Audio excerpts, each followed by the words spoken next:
తెలంగాణకు జాతీయ స్థాయి నేతలు క్యూ కడుతున్నారని, రాహుల్ వచ్చి తమకేం చెప్పాల్సిన అవసరం లేదని, తెలంగాణలో బీసీల ప్రభుత్వమే ఉందని ఎమ్మెల్సీ కవిత తెలిపారు. తెలంగాణకు జాతీయ స్థాయి నేతలు క్యూ కడుతున్నారని, ప్రధాని మోదీ, రాహుల్ తెలంగాణలో అభివృద్ధిని చూసి మాట్లాడాలన్నారు కవిత.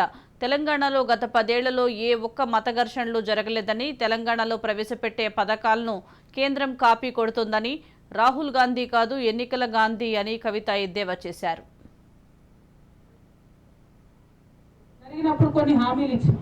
మరి ఈ 10 ఏళ్లలో ఎన్నడన్నా ఒక్కనాడు రాహుల్ గాంధీ గారు పార్లమెంట్ లో నిలబడి ఏమైనా హామీలు తెలంగాణకు రావాల్సిన వాటా ఎందుకు వస్తలేదని ఒక్కనాడని అడిగిండని బీజేపీ ప్రభుత్వాన్ని దయచేసి తెలంగాణ ప్రజలు ఆలోచించుకోవాలి.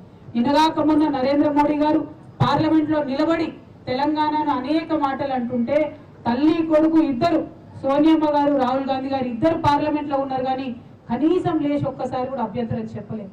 ఈ 10 సంవత్సరాలలో మన 9 మండలాలు ఖమ్మంలో కలిపినా మాట్లాడలేదు, మనకు ఒక నేషనల్ ప్రాజెక్ట్ స్టేటస్ ఇవ్వకుండా మాట్లాడలేదు. ఈ 10 ఏళ్లలో BJP government did not even give us one IIT, one IIM or any one institute of national status. But Rahul ji never questioned it. So what is your interest in education? What is your interest in irrigation? What is your interest in industries?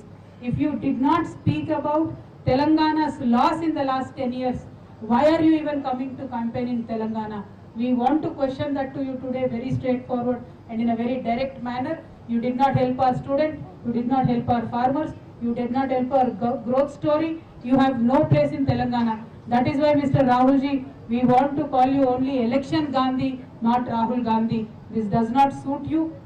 It is when you come to Telangana, when you come to Nizamabad, I welcome you to have Ankapur chicken, which is very popular here. I welcome you to have our, come here as a tourist and please go. Thank you so much. Jai